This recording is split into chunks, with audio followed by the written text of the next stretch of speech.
Paano kung ang ilaw sa inyong labas o kaya sa labas ng inyong gate ay gusto mong patayin pero ang bahay ninyo ay third floor, no? Kaya mo siyang patayin sa first floor, second floor, and third floor. Yan, ito ang gagawin natin ngayon mga kakuryente. Yan ang gamit ng ating four-way switch, no? Yung four-way switch kasi is tinatawag nating traveler. At yung three-way switch naman, ayan yung tinatawag natin na single pole, double throw, or pwede niyang kontrolin ito in different location. Okay? For example, ang bubilya ninyo sa tapat ng pintuan, no? Nasa third floor ka, gusto mong patayin. Hindi mo na kailangan bumaba sa first floor para patayin yung ilaw na yon. Meron ka ng sariling switch doon sa iyong kwarto, no? For example, ikaw na lang natira doon sa bahay ninyo, gusto mong patayan, di ba? May sarili kang switch. So ngayon, ganito yung gagawin natin. Assuming na ito yung ilaw ng ating doon sa labas ng inyong pintuan, no? And then, meron itong unang switch dito sa first floor. Ito yung sa first floor. Yan. Ito naman yung pangalawang switch sa second floor.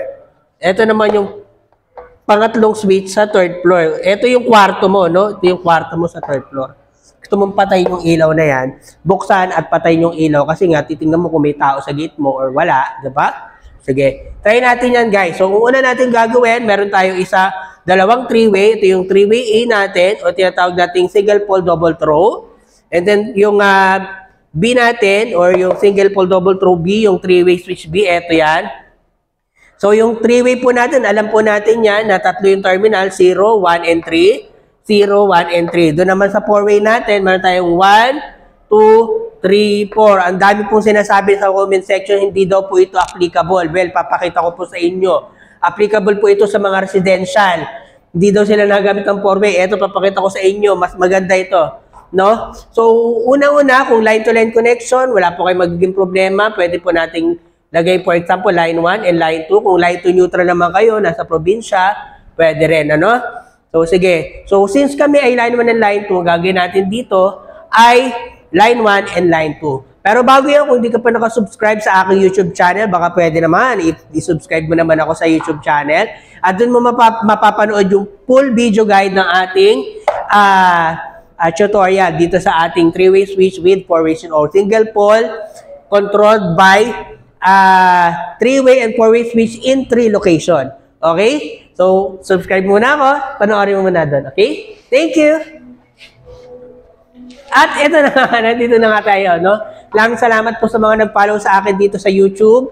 At ito, ipapaliwanag na nga po natin. So, sa line 1 po natin, lagi po yung nakakonect sa terminal 1. May meron mo tayong terminal 1 or terminal 2, depende po sa inyo. Pero sa akin po, ang terminal 1, ito po yung part na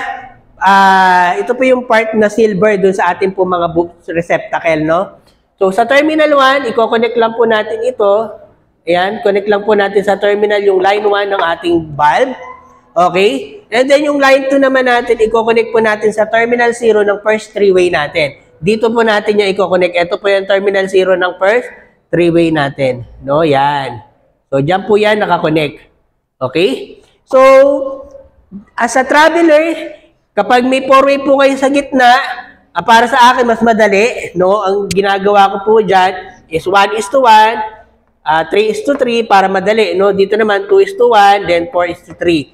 So, i-connect lang po natin yung terminal 1 ng ating first three-way sa terminal 1 ng ating four-way switch. Okay? Yung ating S4-way, no? And then yung ating terminal 2 ng three-way switch, i-connect lang po natin yan dito sa terminal 3 ng ating four-way switch. And then, yung terminal 4 naman po ng ating four-way, i-connect lang po natin yan sa terminal 1 ng ating pangalawang three-way. Ito po yung switch doon sa third floor, ha? Ito sa second floor. Ito naman po ay yung connect naman po natin sa terminal 0 ng ating second three-way.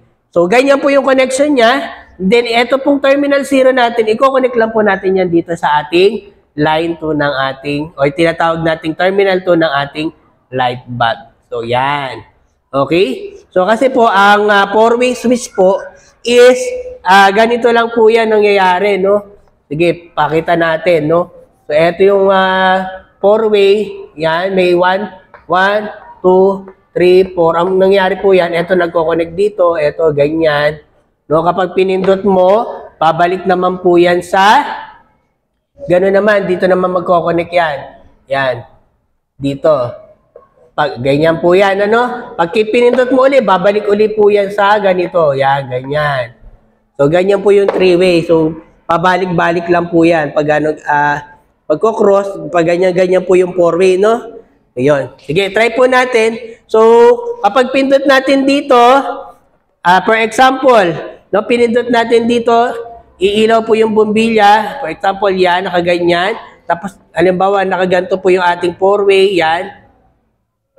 Yan, nakaganyan po ng four-way po natin, no? Ito, naka-up din, no?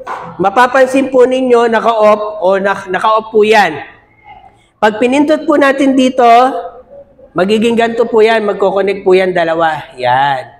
Ibig sabihin, bukas na. Patayin naman po natin dito. Pag pinindot na po natin to, mamamatay naman po yan. O yan. So, hindi po dadalo yung kuryente. Ano? Okay, buksan natin dito sa ating first floor. Yan. O. Binuksan natin. Yan.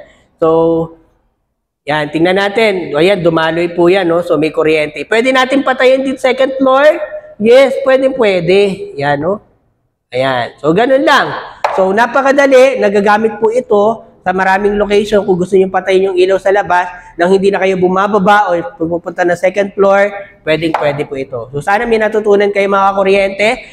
Follow for more sa lahat salamat po sa nagpa-follow sa akin sa Facebook, sa TikTok, and dito sa YouTube. Maraming salamat. Hanggang sa susunod na tutorial. Bye mga kakuryente!